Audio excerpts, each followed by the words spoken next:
Hello, welcome to Search with Sean. This is part of our Chat with Sean series, which I'm really excited about. We've got lots lined up, but today I have a really great guest I'll get on to in a minute. As you should know, I'm Sean. I've worked in digital marketing now for quite a few years and focused on SEO for several years now. So they're my real interests, and obviously AI, as we discuss on this channel sometimes as well. And yeah, further about the channel, obviously, it is mainly focused around SEO and AI news, but we also do interviews or chats, as I like to say. And we also delve into certain topics. Obviously, recently I've focused on schema and structured data, but we also one around EAT coming out, which should be quite interesting. So about our guest today is Nick Swan. He's the founder of SEO Testing, and I'll just talk a little bit about the product, but obviously we're going to delve more into that in this discussion. So SEO Testing hooks up to Google Search Console to bring insights and actionable data to your SEO team. It can help you spot new opportunities, report on how page-specific changes have performed, and run experiments to figure out what gives you the best return on investment. I must say, I personally do use this tool, and I think it's fantastic, but it's not a paid promotional video, so just want to make that clear.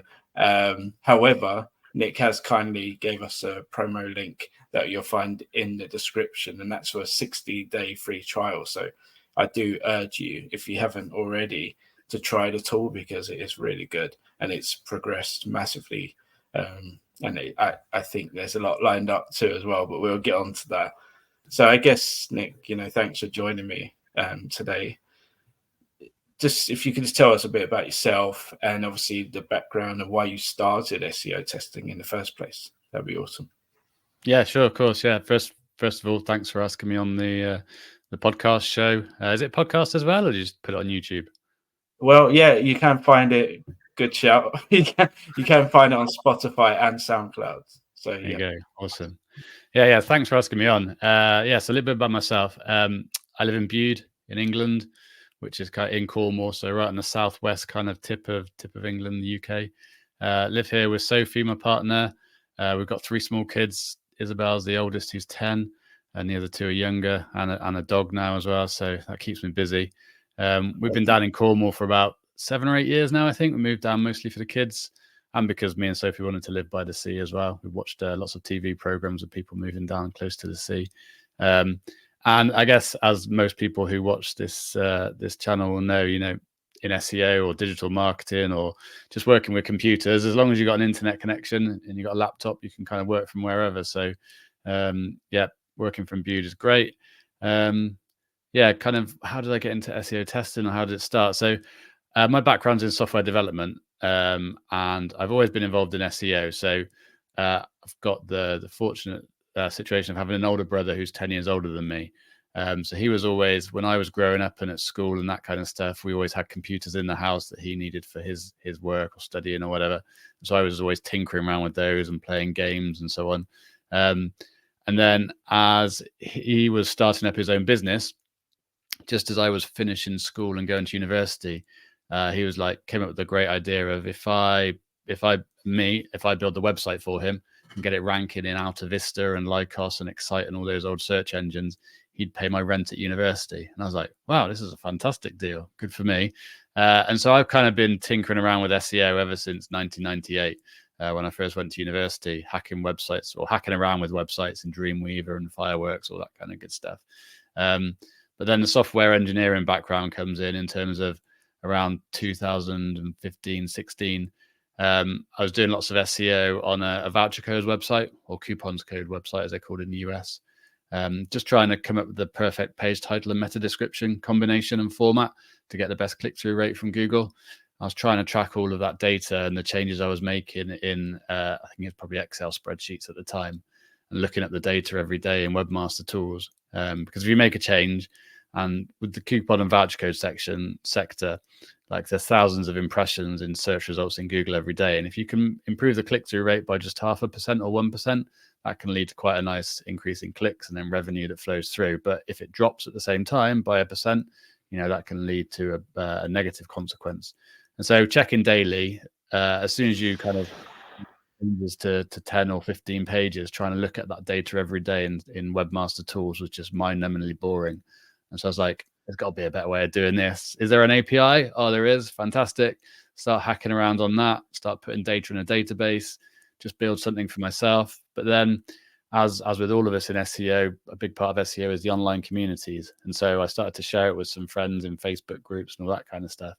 And they're like, oh, this is really interesting. There's something here, Nick, you should like keep working on it. Let me have access to it, turn it into a SaaS. And so it kind of accidentally became a tool that other people were using. And then the big test of how useful something is will people pay for it? And so eventually we've got around to adding paid plans and so on.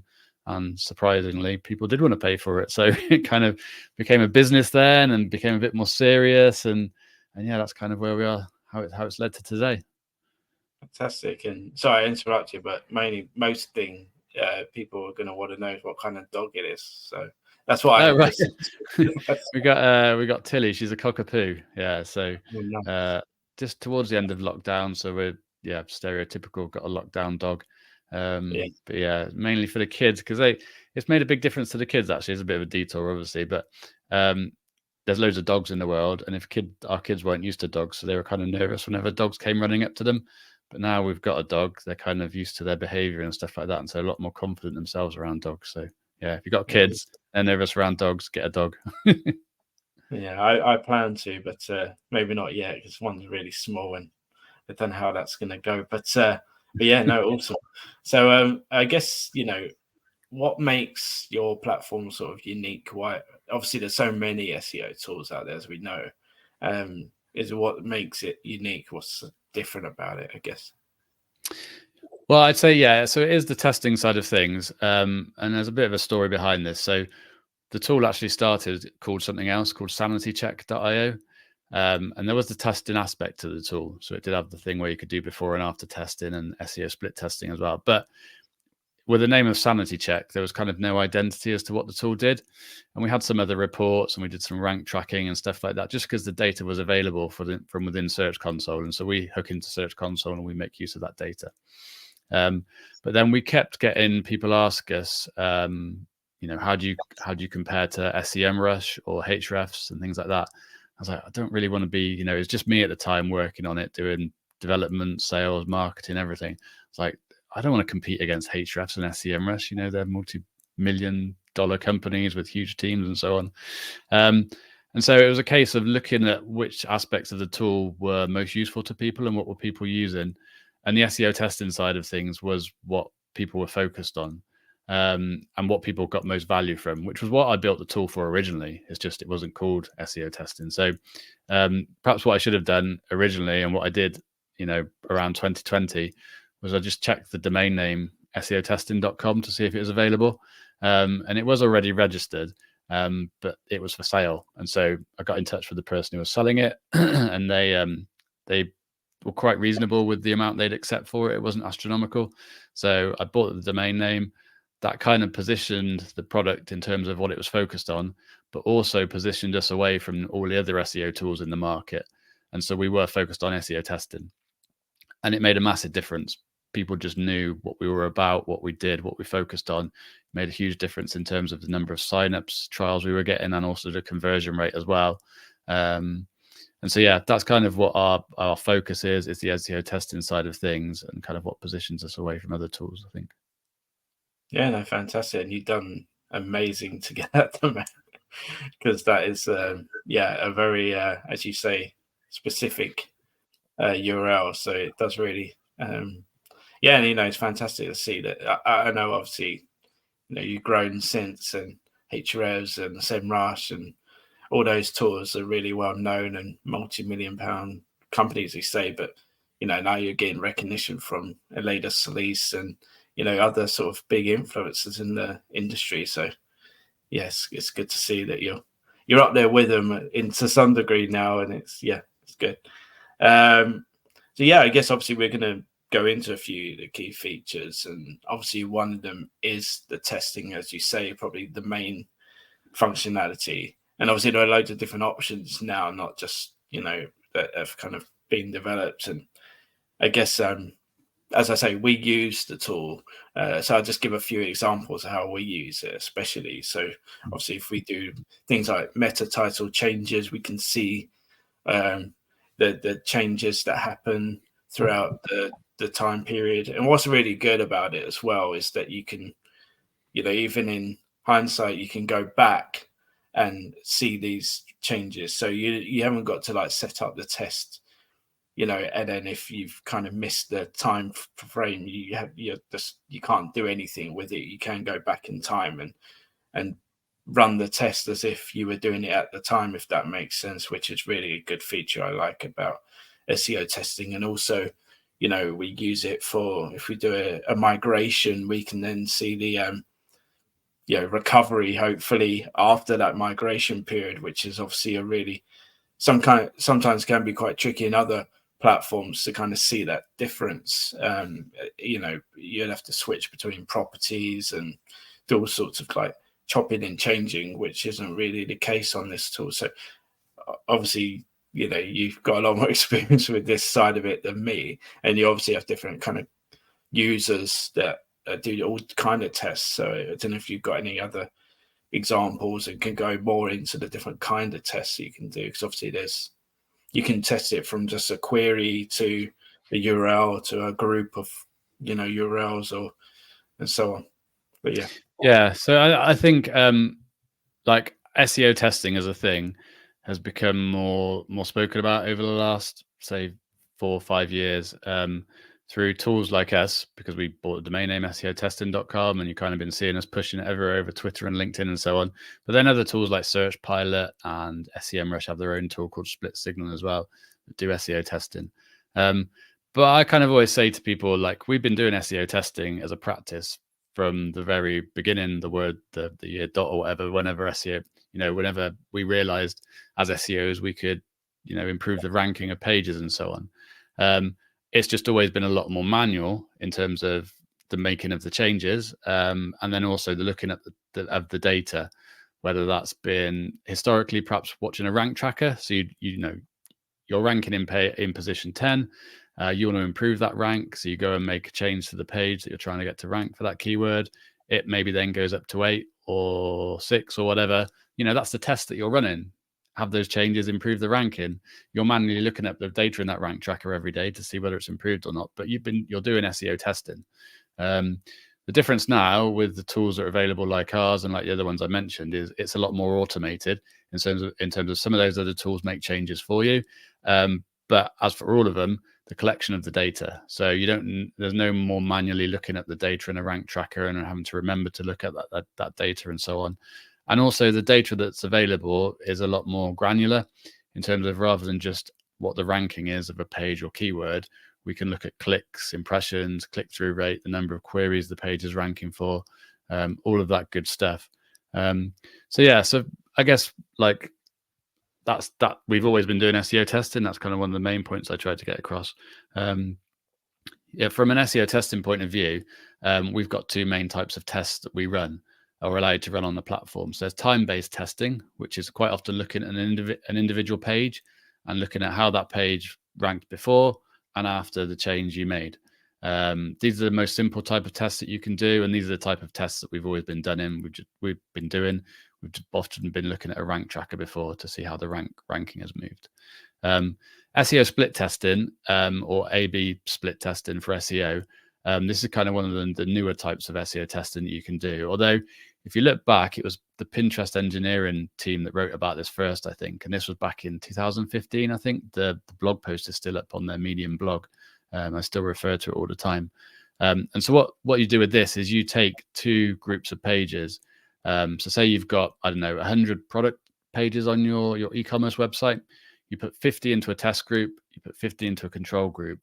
You only make the change to your test group, and then you track those 2 groups of pages over exactly the same period of time and see how those 2 groups compare to each other. Does the test group improve compared to the control group? So they're the 2 main types of tests. I'd say I originally built the tool for running experiments, and that's what you can do, running tests. But we found from speaking to our customers that, especially with time-based testing, people are using those to as much as run experiments and tests to track the impact of their work. So these are changes that they're going to be making anyway to pages. There's non-SEO things that need to be changed, and there's just things that we do anyway as SEOs that we know are good practice, like updating data, refreshing pages, that kind of stuff. They're using time-based tests to measure the results of those changes to see how the page was doing before compared to after, and so they can show the impact of the work they're doing as well. So yeah, those are the two main types of tests: time-based testing and SEO split testing. And there's also like the use case that we didn't realize really of people using tests to measure the impact of their work as well as running experiments. Yeah, I mean, I just watched a recent Moz whiteboard about testing and stuff, and obviously, it's so important. Obviously, in today where budgets are tight, you need to prove your worth. Not just to external clients that you may have, but also internal stakeholders to prove that you're doing these things. And also on that Moz whiteboard, that's every industry is totally different in terms of how it performs, every site. So these tests, it's really important to test, and also it's very important to know the results of it. And it's also very good that you can watch kind of real time results, I guess, as it kind of starts to collect the information, which like you say, you could do, but it would be quite a manual process, and it'll take quite a lot of work to do. So, and we'll get on to it, but obviously you can share these results quite easily with different people. But for example, we're doing some experiments around paid activity versus organic, and just trying to see how maybe changing some paid stuff will perhaps kind of result in some organic growth and so on. So we're kind of doing tests around that, and obviously that gives us kind of real time results. And also I'm kind of just things that go to our mind as I remember to use it, but as I use it, but GA4, a lot of event information now has been integrated into it as well, so you can track sort of the events, can't you, from the GA4 data, which is obviously kind of a new thing, but it's really interesting. If a certain page is a certain target, you're trying to get conversions, or you're trying to get certain things to be clicked on, or whatever, you can track those sort of events as they happen. Yeah, totally. Yeah. So I guess one important thing to say is, like, we hook into Search Console and we hook into Google GA4, as you said. Like, the data that we're making use of is available in those platforms. So the stuff that we're talking about today, you don't need to pay for a tool necessarily. You can manually go and look up all this data, and you can use Excel spreadsheets, as I was doing back in 2016 and what have you. We do save you time. And there's other tools that will save you time as well. But in terms of like looking at this and takeaways, you don't necessarily need to spend money. I think as SEOs, we live in such an SEO bubble. We think everything on a website is SEO related, but it's not always necessary. There are changes that are going to be made to a website that aren't SEO related and SEO specific, like updating legal information, or I'm trying to think of some ideas of types of things. Well, conversion optimization type stuff as well. But again, we can use SEO testing to make sure that those non-SEO changes don't negatively affect SEO. So if stuff is being updated on a page that has nothing to do with a request you've made as an SEO, you can still run a test to track how the performance of that page changes based on what's been added or implemented or changed on that page. Again, as SEOs, we love the vanity metrics in terms of we're seeing rankings go up and clicks go up and impressions, all that kind of stuff.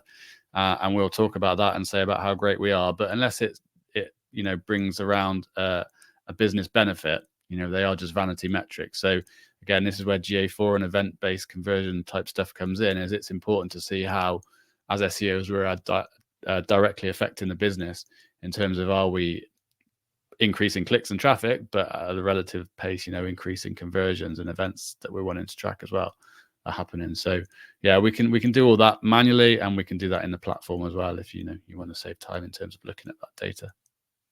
Yeah, no, great. And like I was saying as well, like as SEOs, we especially those who worked in the industry a while, we have, experience, and we know that things have worked for certain websites in certain industries, and we think that we should go and do that to another website, or but that's what I was saying, that these tests give you the capability to try and test it without rolling it out on everything. You can, like you say, do those split tests or whatever, and see if it actually, because something may work fantastic for e-commerce, but then not so much for a health related website or so on.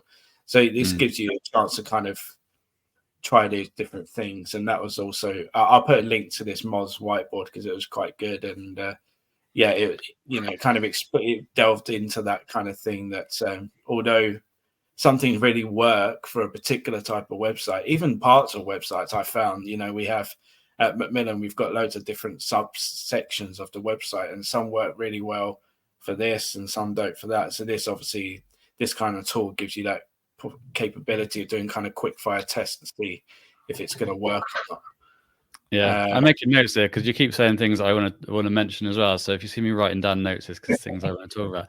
But you're totally right in terms of what you're saying. So as SEOs, like if we're in a meeting, I guess we're always guilty, and you see this on Twitter and social media as well, of people just saying it depends. Like, will this affect this, that, and the other? It depends. Like, we can't give a definitive answer anymore. And so that's why it is important to be able to say, you still say it depends if you really want to, but, follow that up with it depends. How about we run a test around that? Or how we take a smaller group of pages and see how that change impacts those pages. And like you were saying, the second thing I was going to say is that, perhaps 10 years ago, SEO was a lot easier because you're right. You'd read a case study on the travel sector, for example, and you'd have a pretty good understanding that what works in the travel sector would also work on an e-commerce website or something like that.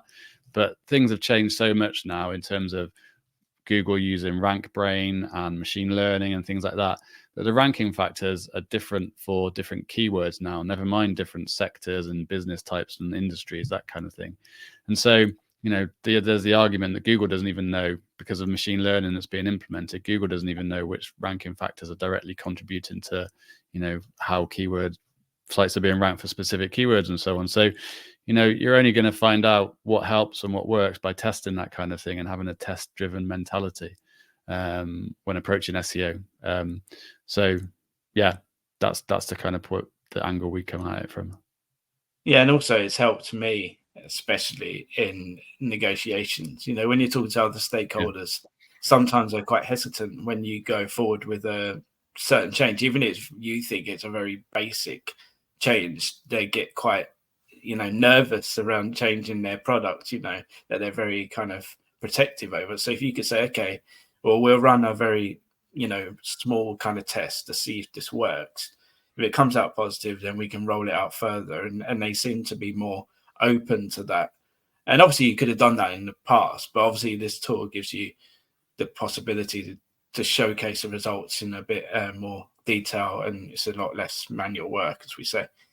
I guess the next topic I want to touch upon is the annotation side of it, because I know other tools, even in GA, you can annotate, but I just found your platform made it quite easy to do across different properties and stuff. And it's something at Macmillan, because there's so much going on externally and internally, that we found it very important to do, because when there's spikes or declines in traffic, we can really understand the why this might be. Obviously, it's not always going to be totally accurate, because you never know everything going on. But so we try and track, external factors. Recently the King obviously got diagnosed with cancer, and we saw a huge spike in traffic. And we did have some content on it, but obviously it wasn't really anything to do with us. And then there's also campaigns going on, campaigns that stop. We try to look at other internal things like budgets, if budgets have increased or decreased, or PPC campaigns that are kind of being, their budgets being lowered, or that kind of thing. So I guess, what obviously annotations for me is extremely important, because you're always going to get those questions on, has our website traffic declined? What's this big spike about? So when the alarm bells go off, you can actually give some rational answers to what that might be. So I guess obviously, you've seen other people using it. Is there any other kind of user cases that you've seen around those? Well, so we have the testing side of things, as you mentioned, and as you're looking through our tool, so we display Search Console data, as you can see in Search Console. So you can look up a particular URL. We show you the queries the page is ranking for. We graph the clicks per day. You can aggregate it by week and by month, the clicks that is on the graph and so on. And that's great. But so what we do with tests is if you've run a test on a page, we will annotate that graph for the page when that test was run. So you can see, we have test details pages as well, where you dig into the clicks per day, impressions per day, and so on, looking at before and after. But again, when you're looking at the overall history of a page and the graph of a page from the last 16 months, we annotate tests on there for changes that have been made. But like you say, there are things that happen within a business and within the world that you're working that aren't SEO related and change related. And so Black Friday, Cyber Monday is always an example that I use for general retailers and so on. It's an event that you want to remember when it has happened or what particular weekend it's potentially happened on. But it's not an SEO related change or anything, but by marking it on graphs, every time you see that peak in that graph, rather than wondering why there's a peak at the end of November, Black Friday, Cyber Monday is perhaps a bad example because we all know it by now. But by seeing it marked on there as being this is the weekend that Black Friday, Cyber Monday happened, you can understand why that peak is there. The example you've given is a brilliant one in terms of, when the king was diagnosed with cancer and so on. There's a spike in search-related traffic to perhaps what he was diagnosed with and so on. And so, that's not an SEO test. There's no change on the website per se specifically around that, but it's important to, when you look back on the graphs in 6 months' time, of being able to remember what happened, why historically, what happened, that led to that increase. And so it can be events that you're not involved with. It can also be non-other related SEO stuff that's going on in the business, like a new product launch or product line launch, that kind of thing. So again, like you said, when you come back and look back on stuff, like I struggle to remember what we were up to last week, never mind what we were doing 6 months ago. And so by having this stuff recorded in a tool, whether it's Excel or analytics or Search Console, there is no annotations, which is one of the reasons why we added it to the tool. Being able to look back and see, what's happened historically and leads to peaks or troughs on the graph helps explain the story behind what you're doing. And another important thing is for tests and for annotations is for bigger organizations that have a team of SEOs. If people are keeping these events and things in their head, if they leave the organization, they take all of that information with them. There is no record. Potentially if they're not using a logging tool or annotations or something like that. So it's important that things are recorded somewhere, and somehow, if it's with graphs on data, that's even better. But then as people leave and people join an organization, for those new people, they can immediately see what's happened, what leads to this spike, what leads to that trough in the data and so on. So yeah, it's from a management point of view, just makes life a lot easier as well. 100%, that's great points. And I was going to say on top of that, we also, log things like site outage. So if your site goes down, you're going to see the traffic and stuff drop and that kind of thing. And also major updates, if you're running major updates on your website, that could also, so things like that, I think are really important, as you say. And additionally, on your graphs and stuff, you also include Google updates as well on top of that, the algorithm updates and stuff. So yeah, that's cool. And then also recently just had a new feature, the change log.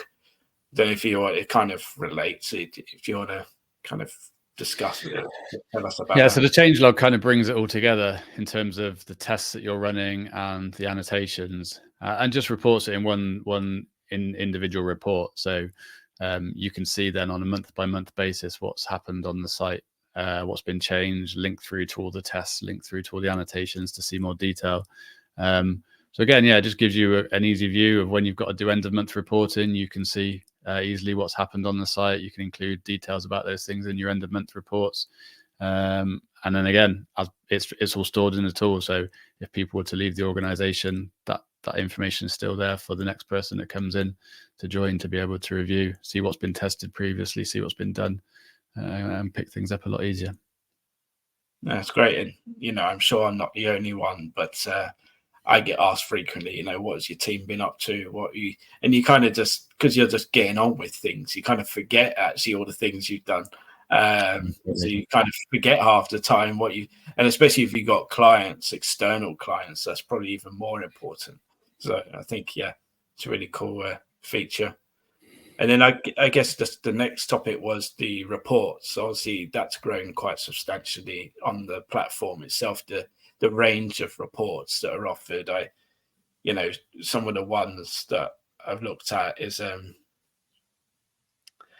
kind of what's the ones. So the questions that answer those. That's really good to know what kind of questions people are asking. Obviously, I do use Search Console sometimes to kind of get those sort of question answered, but this is like a much easier way of doing it. And there's a new sitemap one, which we can discuss. That's quite new, I understand. And the end of month reports is really good. So, I guess, and also another thing I wanted to mention is you can link to, you can add links to your external reports as well. So if you've got like Looker Studios and stuff, so it's all in one place, which I think is really good, because I know at Macmillan we have so many dashboards, Looker Studio, and all sorts of external sort of dashboards, and it's hard to keep track of all these. So I kind of put them all in this one place. So so I said a lot there, but basically around the reports, if you could just summarize kind of some of them, how SEOs can use them, what ones are most frequently used, that kind of thing, it'd be awesome. Yeah. So the reporting section is kind of like, we're all, as SEOs, digging through lots of data. And we often, whether it's first-party tools like Search Console or third-party tools like Ahrefs or SEMrush, we're exporting the data to then kind of put the data into a format we want to use, or filter it for a specific use case of things that we're looking for, that kind of thing. And so a lot of the reports are around, from the SEO work that I've done, of saying, I'm always exporting this data and I'm always doing this to look for this specific thing. And so it's just using the Search Console API really to pre-build the report so that you don't have to do that export and filtering and so on. It is a click of a button, and the report's there for you to look at and work with within a couple of seconds. So it's saving you time from that point of view. But then again, in general, it's around giving you ideas. A lot of the reports are around giving you ideas of things to run tests around, or improvements on the site that, again, you can create a time-based test for. So people that are good customers for us are people that, obviously, I guess it's obvious when you say it, are people that run tests. And so whatever we can do to encourage people to run more tests, that's better for us, because they're more likely to stick around as customers. So with our reporting section, if we can, highlight certain things to you that you can use as suggestions for things you can run tests around, then, you're going to run more tests and use our platform more. So we've broken it down into a couple of sections. The first section, I think, is around general reporting, so highlighting winners and losers to you, the end of month report, that that's a time consuming thing that we have to do each month. Generally, as SEOs, got a report that's pre-built for that for you to use. But then the rest of the report, a lot of it is around ideas for running tests around. So we have a section around click-through rates, so highlighting potential page titles or meta titles, meta descriptions that you can perhaps rework, or include the top queries that the page is ranking for to improve the click-through rate. Tests you can do around that.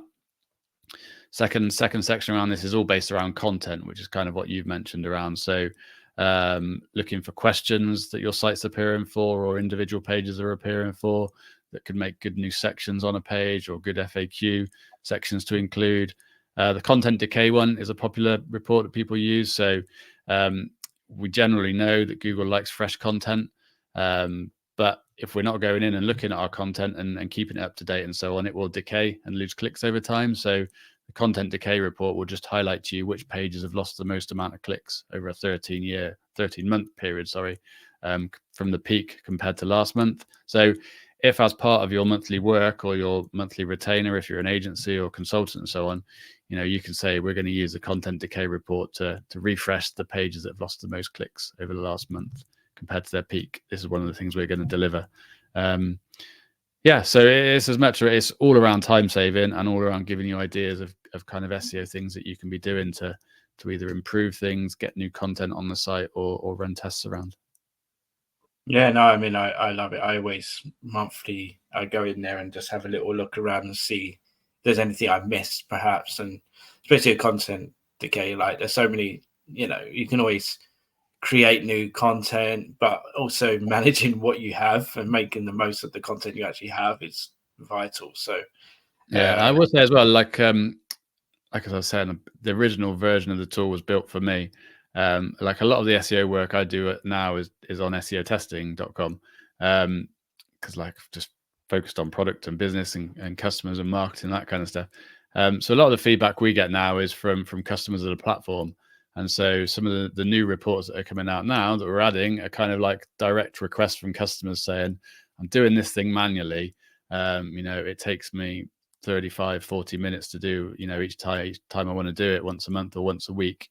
Can you automate this for me with Search Console? And it's like, that's a great idea. Yeah. Like if one person is asking for it, it's quite likely other people are going to use it too. So occasionally you'll see at the moment, I think actually, if you look on the reports section of SEO testing, sometimes we include little secret links to people's reports that they've asked for, but we're not quite sure whether everyone's going to use it. And so at the moment, I think there's ones to Killian's secret report at the bottom of the report section, just a little text link, which just takes 2 URLs and compares them, and we'll say which, I can't remember exactly what it is, but which queries one page was ranking for, the other one doesn't, or something like that.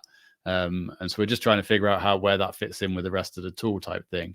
But I think the top query per page report was initially a secret report like that one person had asked for, and we built a proof of concept of it to get more feedback and kind of developed it from there. So that's kind of how that section's been built out. And so some of the reports, like it does sometimes look like there's a real random report here or a use case around that.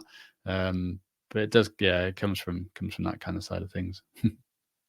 Yeah, I mean, I think like Search Console, when people talk about tools, it's so underrated as a tool. Obviously it's coming directly from Google and it's got so much information there. The only thing is it can take time, as if you didn't have this tool to extract all the information, and so obviously this tool just makes that a much easier process. And obviously with these reports, you're going to make things a lot easier even further to kind of find them quickly. So yeah, I mean, even like you got cannibalization reports on there and stuff, and yeah, that's really helpful. I guess on that new sitemap report, I don't know if you want to, that's quite new, it seems like in the last week or so. If you want to explain what that does, that would be great. Yeah, so there's two bits. There's the report that shows you queries, and there's our sitemap monitoring tool. We'll dig both. You can go both. Yeah, okay, all right. So I'll do the queries by sitemap report first. So this came from a customer, I think, after trying the sitemap monitor tool. But the queries by sitemap is just a case of where you can put a few of your competitors' sitemaps in, and then we take the end of the URL slug of each of the URLs in that sitemap, remove the hyphens or any characters in there, remove the stop words, I think, as well. And so then we say, well, this is the query that the competitor is targeting. And then we check your Search Console data to see whether you get any impressions for that query. And if not, then we report it to you in a list and say, actually, your competitors are targeting this query, but you haven't really you haven't targeted it yet. So it's a potential content idea for you, or something to go after. We also integrate with keywords everywhere as well. So you can bring through the search volume and cost per click and their relative difficulty, keyword difficulty too. So you can do some analysis around there. So that really is a competitor kind of a tool to come up with competitive ideas around what your competitors are up to. But then the bigger thing that we've been beta testing for the last month and just kind of launched yesterday, I think we sent an email out about it. So we're building a website monitoring tool. So again, anything that we can do to encourage people to set up SEO tests is a good thing. But in our tool at the moment, setting up an SEO test is a manual process of going in, putting the URL in, the change or the page that has been changed, configuring the date and so on. Like you said, it's great because you can back test as well. So if you don't remember to do it immediately, you can do. So it's no problem. But the more that we can do to get people to create SEO tests, the better. And so we monitor sitemap, XML sitemap files, generally of your site, to see which URLs have been modified or added or deleted. So that if you see some pages that have been modified, you can then decide as to perhaps I want to go and set up an SEO test to see how the change that's been made to this page, how it performs before and after. That was the use case, but we've actually found a different, this is again talking to our customers, and why talking to customers is so important, a few different use cases that people are actually using the tool for.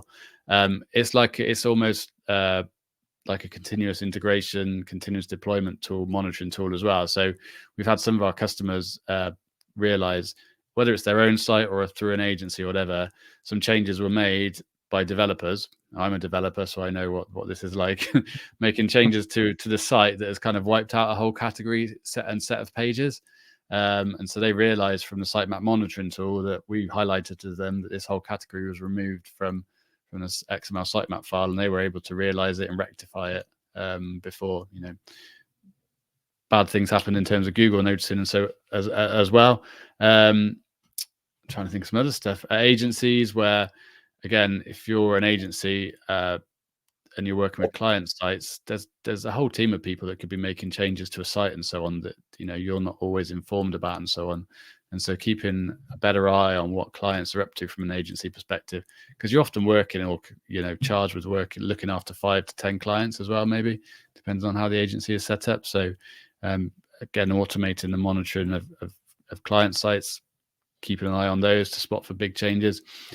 But then also going back to the competitor thing as well. So we can monitor competitors' sitemaps on a daily basis too as well. So that previous report I mentioned is like a one-off, let's run it type thing. But if you want to constantly daily monitor a competitor's XML sitemap, you can do as well. So you can see which pages they're adding to their site and perhaps new strategies they're going after or pages they're modifying. But again, it is all around the initial use case of we want people to notice when pages are changing on their site so that they can go in and set up tests to monitor how those changes are affecting SEO.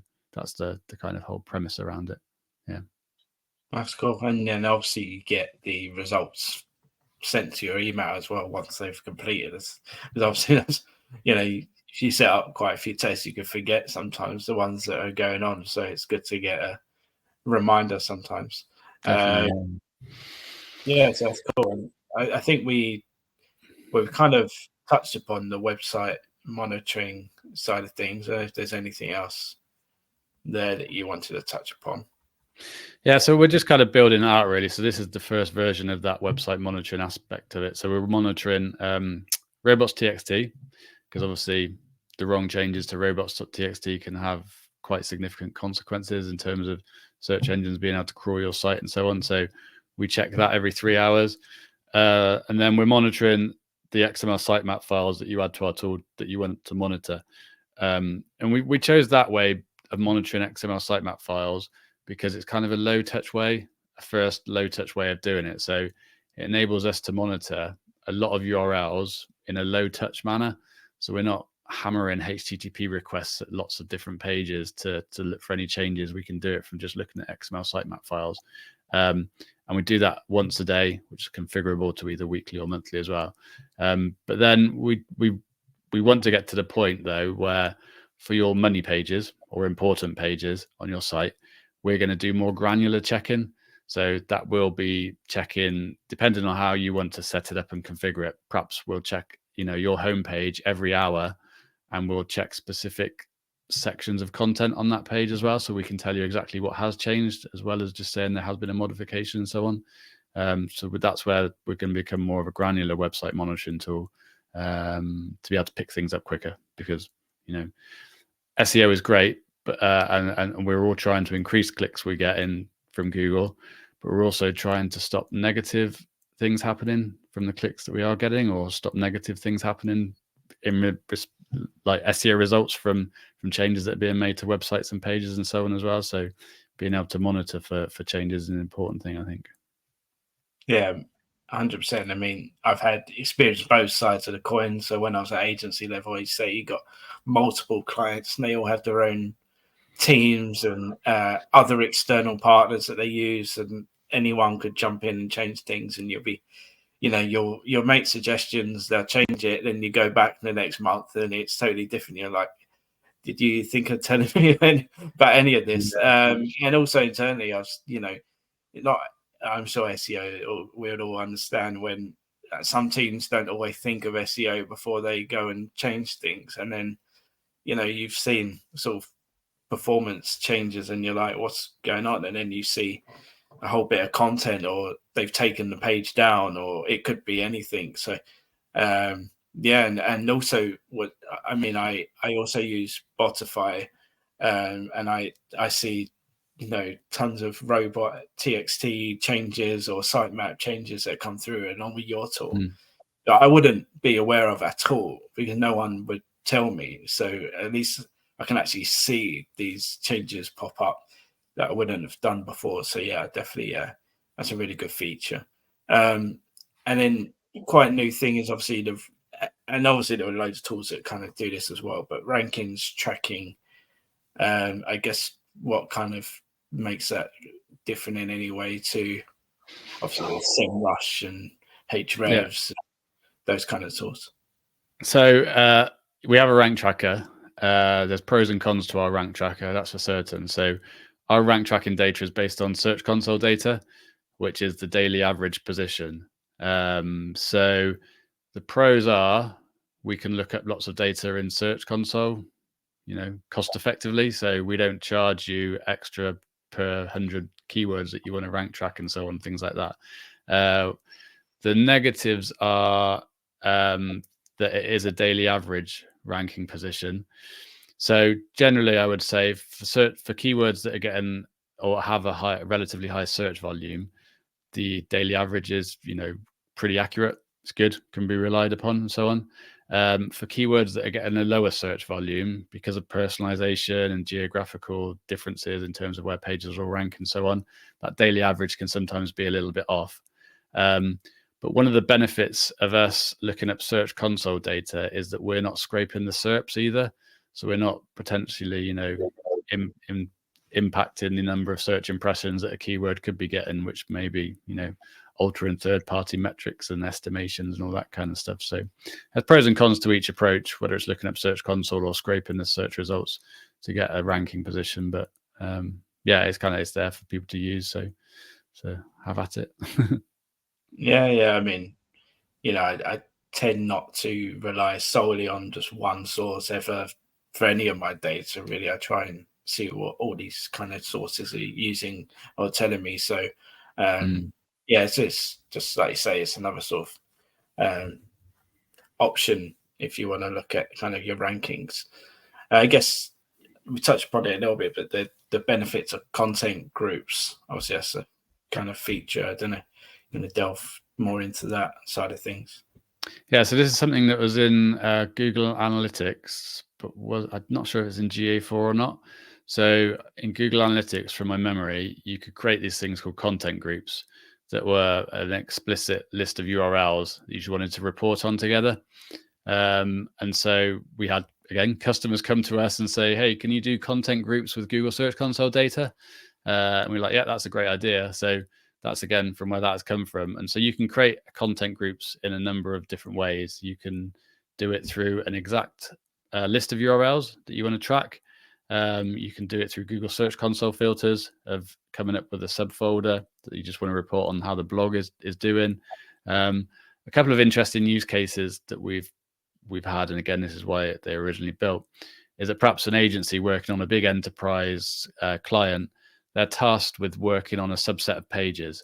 Now, those because of various reasons, I was going to say like country or language, geographical type reasons, the pages they're tasked on are kind of spread all over a site hierarchy. They're not in a specific subfolder, which would make it easier to track. And And so that's where the kind of the list of exact match URLs came from that they wanted to track and just add into a content group, of saying we're allowed to work on these 25 or 30 pages, and we were going to report on a weekly or monthly basis how we're impacting those pages. And that's kind of where they'd create a content group, add in their 30 URLs that are dotted all over a site, and then we collect the data either weekly or monthly for them to be able to report on. Another couple of use cases that we've seen for content groups is as content is updated, you can set up a test. So content groups are really like tests are for monitoring how a page did, say 6 or 8 weeks before and 6 or 8 weeks after. Content groups are more for tracking over a longer period of time, so an ongoing tracking mechanism for pages. So a good couple of ways that they're used by customers is authors. So for each piece of content an author publishes, they've got a content group set up for that author, and so they'll track the URLs that author has published and then be able to track over time how they're affecting traffic. I know one business, they run a monthly competition to see which author has done the best, and the author that's got the most improvement in clicks or so, and or percentage improvement perhaps, was getting a prize just to add a little bit of fun into it. And then the other use case, I'm kind of blanking on right now, actually. Yeah, I mean, we've got examples. I mean, we've used it we've done some improvements. We did a whole sort of project around improving our lymphoma content. So we wanted to see how that impacted our lymphoma content that we did some improvements on. And also we've built a few different hubs of content. So we built a cost of living hub, and we did content around there. As you say, it's dotted all around the hierarchy. So it's kind of, it's this kind of thing enabled us to track it as a collective rather than just, and also we did the same for COVID-19, obviously, when that was around. So, it does help. And I think the author thing is actually a really good thing. If you're, say, an agency and you're using a group of sort of, editors, it could be a really good way of tracking how they're, obviously, it depends on the subjects they're given to write about as well. It's not just their style of writing or whatever, but it could give you some indication on their work and stuff. So, yeah, that's a really good example, actually. Yeah, well, I'm not saying you should. This is interesting when I wouldn't track authors against AI content, but obviously with AI content being such a big topic right now, like that's something certainly you should be testing around to see if you're making modifications to a page or changes to a page by adding any AI generated content. I'd certainly be tracking how that page performs very, very closely. And especially if you're adding AI content where the whole page is AI generated, hopefully with some human aspect of reviewing it and editing it and so on, but tracking how that is performing compared to I wouldn't say manually written content, but expertly manually written content. Yeah, no, for sure. Yeah, I think it's a good point. Obviously, my interview with James Brockbank, and he talked about the test he did around AI content written and, human written content and stuff. So, yeah, if you are going to add elements like that, or any sort of major sort of, if you, for example, added a new sort of EAT-based widget or something to a group of pages, you can see how that kind of affects things. And yeah, so definitely one of the tools we use on there. And about this is what we kind of touched upon earlier, but the magic links, which for me is great. If I work with stakeholders within the business or external parties, obviously for agencies, it's going to be especially great with your clients and stuff. But I think you want to dig deeper into the magic links and tell us what they are. Yeah, certainly. So kind of, again, any way we can get more tests created is great, but also the results of those tests or reports and so on, if we can get those passed around an organization, it gets more buy-in from management and so on, because they're used to seeing our tool and our data and so on. So as a tool, like, it's interesting, I was talking to someone about this yesterday. When you build your own software or tool, like, you can build it to your own little utopia and make decisions based around how you want the world to be, not necessarily always the best business decisions and so on. So one of the things we don't do is we don't charge extra money for added users. So you can add as many users to your SEO testing account as you want to, But having said that, not everybody wants to have a username and password, or have to go through a login system to be able to log in to see a simple a test result or data from a report. And so we added this thing. It's not a brand new concept. It's in other tools and so on, but a thing called magic links, where it's kind of security through obscurity, in terms of we add some random characters to the end of the URL so that you can't just guess your way into someone else's report and system and so on. But yes, you can generate a magic link and share that magic link with people within your organization. They can just click on that, and then they go through to a read-only view of that page, whether it be a test result screen or a report or whatever. And so, yeah, we've had some really great feedback in terms of, this making it much easier to share the results of tests and data and improvements and SEO data around an organization to various people, clients, and within an agency and so on. So, yeah, it'll be great to hear how you're using it, because it's something we only released a couple of months ago, and we're kind of keeping track of how many magic links are created within the system. So it's been great to see lots being created and so on. But kind of this is my custom development section, where I'm going to listen to what you say about how they've been useful for you. Well, I guess it just touches on what I said earlier around negotiations and putting people at ease and transparency, because it's like when stakeholders are a bit wary of what you're going to do, if you could say, well, I can show you, ongoing reports, that's really easy reports you can go and view without, having to do all the logins and stuff. It makes it a lot easier to put their mind at ease. And especially if they're external, you don't really want to give them logins to certain things because it's, there's a bunch of security issues for one that you would have to go through, especially, in an organization like Macmillan, we that just wouldn't be, on. So if you can do it a bit more easy with these kind of features, it just makes things a lot easier from that standpoint.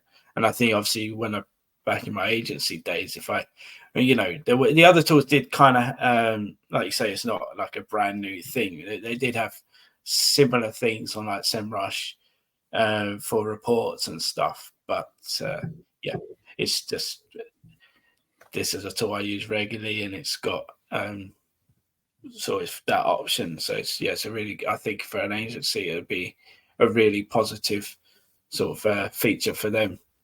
And it's really easy to do it. You can just ping it over quite, you can ping it over WhatsApp or whatever quite easily. So yeah, that's kind of how obviously it's like early days, as you say, so I haven't utilized it probably as much as I will do, but that's one example.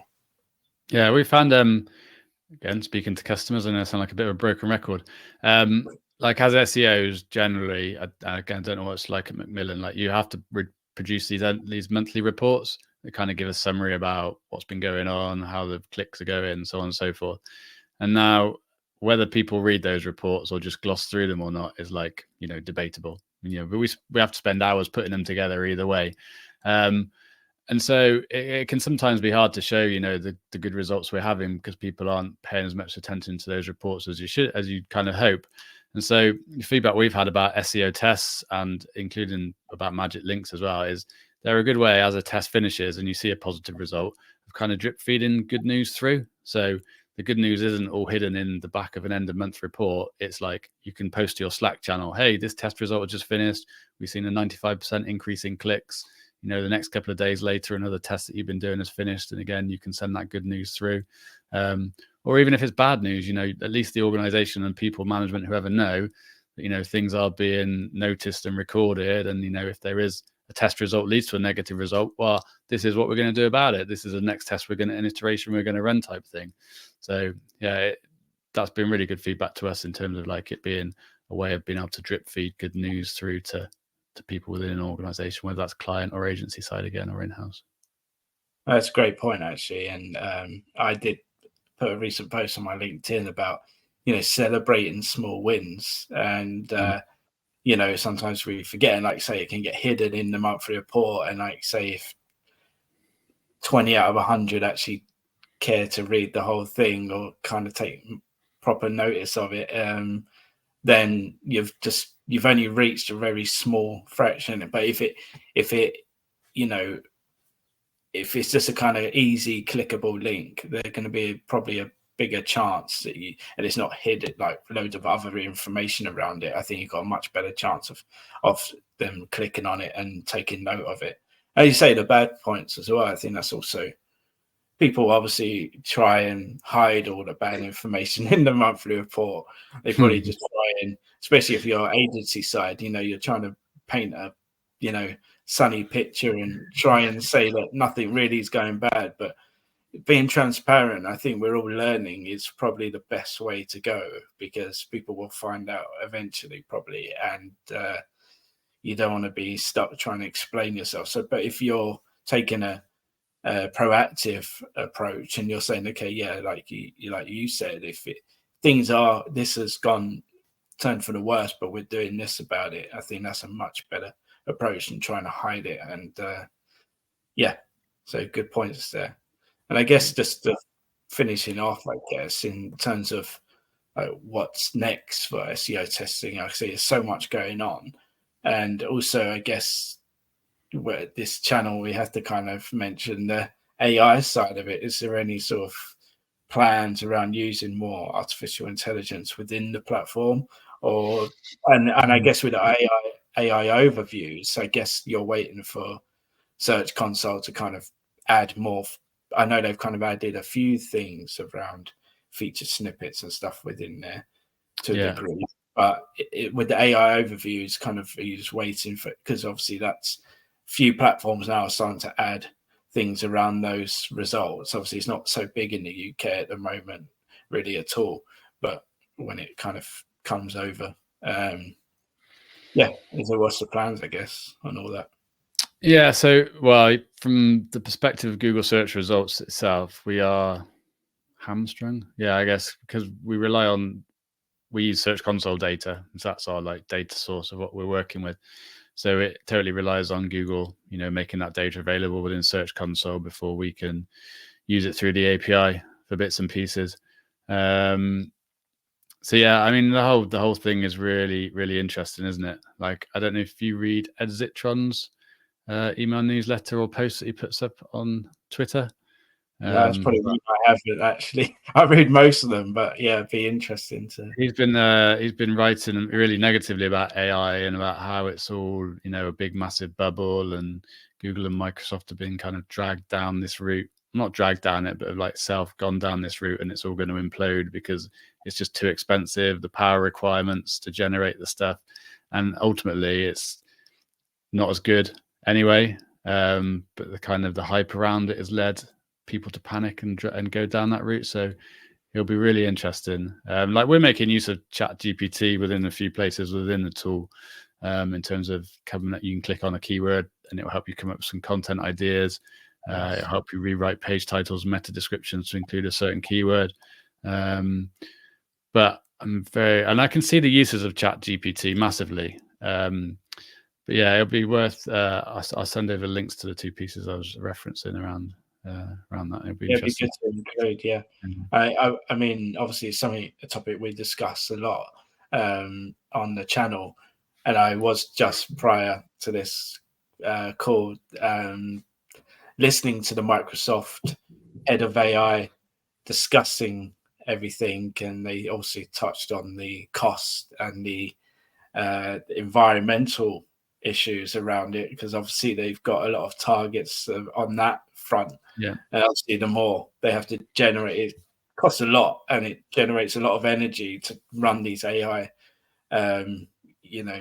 functions that they're doing. And yeah, he basically just said that AI can actually help answer those problems as well. If it's got the brain power, so it can eventually lead to the answers to hopefully reduce all those costs and those environmental sort of implications that it's leading to. And obviously with Google, have kind of, as you would expect, said they are aware of all the issues around it, and they're confident that it's very small fraction of the portion of the results that are coming up with these weird sort of results that are being shown. So they're confident that things are going to go well, and as you'd expect.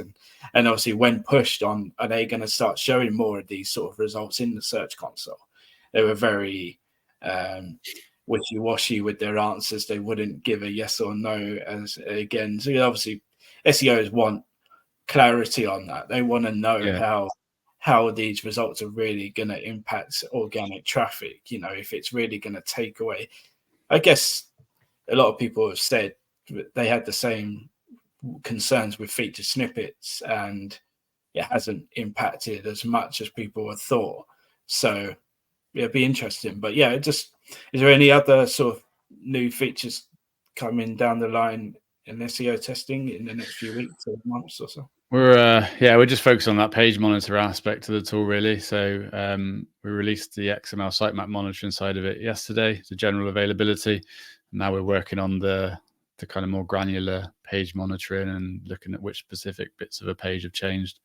We're only a small team of two and a half people that work on product, because got two working on the code itself, and kind of me half-time product management, as well as doing sales and marketing type stuff. So we pick a kind of thing to work on and then get it done. But we try to always have something to release each month as well. So we've got new stuff to talk about to people. It's kind of like feature-led marketing is our way of doing it. So yeah, there might be a few more secret reports we'll sneak out in the next couple of months, as well as the page monitoring reporting. Very cool. I mean, like I say, you've grown so much, and it's been really great to see the progress. So hopefully that continues, and you're getting the recognition you deserve as well, which is awesome. And I'll put links in the description to some case studies that you've published recently, and also links to your LinkedIn so people could connect with you, and also to SEO testing so they can track sort of the new features. And there's some really good videos on there that you post around how to use and get the best out of certain features. So even if they don't use particularly your tool, they can use Search Console and still get those benefits. So yeah, I'd just like to finish by saying thank you for joining me. Obviously, it's a new channel. I really appreciate it. And also for people to not forget the promo that will be in the description. So yeah, thank you for joining me, Nick. I really appreciate it. And hopefully we can speak soon on the latest developments. Absolute pleasure. Yeah, thanks for asking me on. Cheers. Cheers. Thank you.